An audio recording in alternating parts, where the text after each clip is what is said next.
जय श्रीमन नारायण। अगली टिप्पणी जौन हम कहब उ रामानुजदास श्रीमान गट्टू वेणुगोपाल स्वामी द्वारा बताई गया है।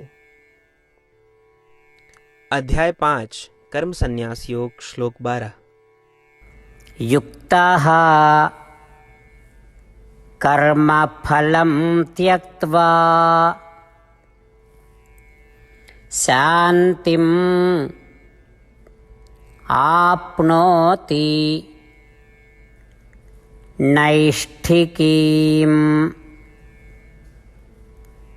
अयुक्तः कामकारेण फले सक्तो निबध्यते। ओम। गीताचार्य श्री कृष्ण परमात्मा अर्जुन सहित हम सबका कर्म संन्यास योग सिखावता हैं। परमात्मा कहता है, अर्जुन का तू शांतिपूर्ण रहा चाहत है? यदि ऐसा है तो शाश्वत शांति की इच्छा करा। ऐसा करे के लिए किस चीज की आवश्यकता है? तो का कर्म बंधन से मुक्त होने की आवश्यकता है। इस कर्म बंधन से कैसे मुक्ति मिले? तू अपने सभी कर्मों का करा और उनसे मिले वाले फलों के इच्छा का त्याग करा। इससे तो का अपने पिछले कर्मों के बंधन से मुक्ति मिल जाए। एक बार कर्म बंधन समाप्त हो जाए तो तू आत्मा के आनंद के स्पष्ट अनुभव प्राप्त कर बया। जिस क्षण तो के आत्मा के स्पष्ट अनुभव हो जाते तू शांत हो गया और वो शांति शाश्वत शांति है। अर्जुन, यदि तू अन्यथा कर बया और ये प्रदर्शन कर बया कि फल की आशा करते हुए कर्म कर बया और फल की इच्छा कर बया तो तू इस वर्तमान कर्म बंधन से बंधा रह बया और पूर्व बंधन से भी कभी छुटकारा ना पाऊ बया। इस तरह तू अनंत जन्म और मृत्यु के चक्र में फंसा रह बया। इस प्रकार श्री कृष्ण परमात्मा हमका शाश्वत शांति की इच्छा के लिए प्रोत्साहित करता है। श्री कृष्ण परमात्मा के शब्दों पर ध्यान करते हुए और उनका अभ्यास करे का प्रयास करते हुए आओ हम परमात्मा के शब्दों का इस प्रकार दोहराए।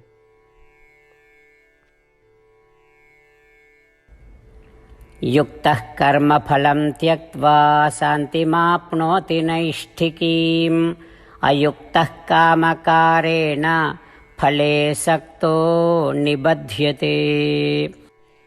श्रीमद् भगवद गीता का पूरा निचोड़ श्री कृष्ण परमात्मा अध्याय 18 के श्लोक 65 से 70 के 8 कर्मों में रख दिए हैं।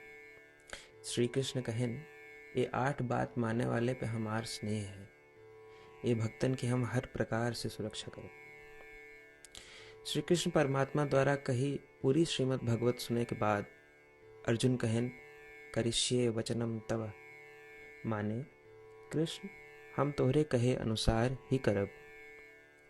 यह कारण कृष्ण अर्जुन पे हर तरह की विजय और सफलता के अनुकंपा करें। चला हमो परमात्मा के वचन दी कि हम भी ये 8 कर्म करब। ये वचन से बढ़ के कोनो पूजा तप या यज्ञ नहीं बा। हम ये 8 वचन कहब, आप सब जने एक अपने मने और बुद्धि में विचार करें। इस प्रकार श्री कृष्ण के निज वचन देते समय परमानंद से प्रकाशित श्री कृष्ण के मुखमंडल के अनुभूति भी करें। जय श्रीमन नारायण। हमारे 8 वचन ई हैं। हमार प्रथम वचन, हे श्रीमन नारायण, आपके निर्देशानुसार हम आपके ध्यान और चिंतन करब।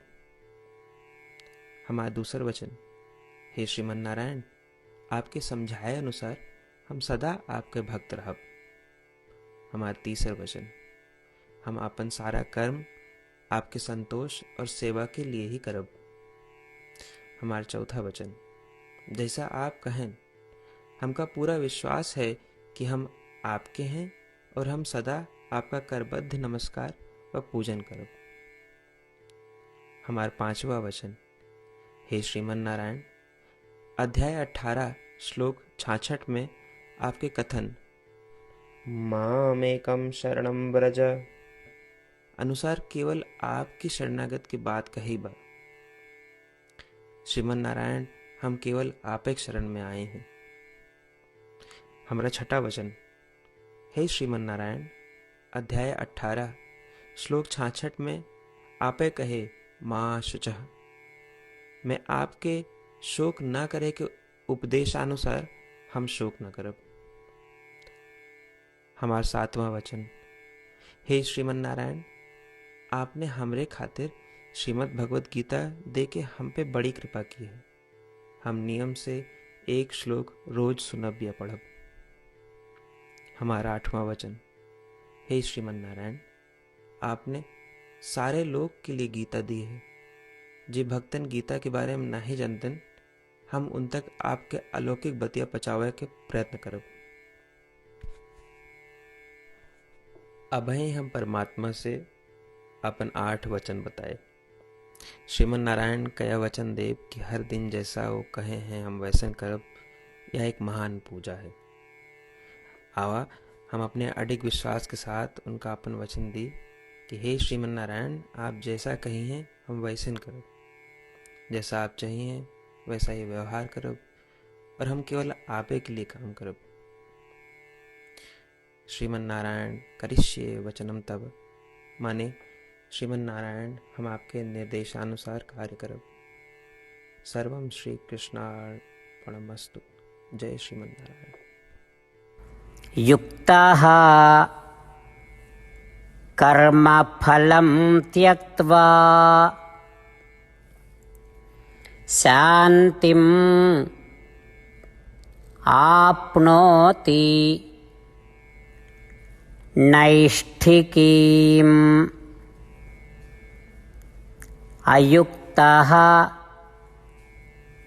कामकारेण फले सक्तो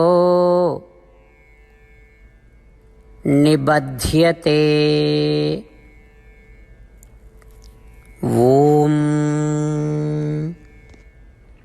युक्तः कर्मफलं त्यक्त्वा शान्तिमाप्नोति नैष्ठिकीम्।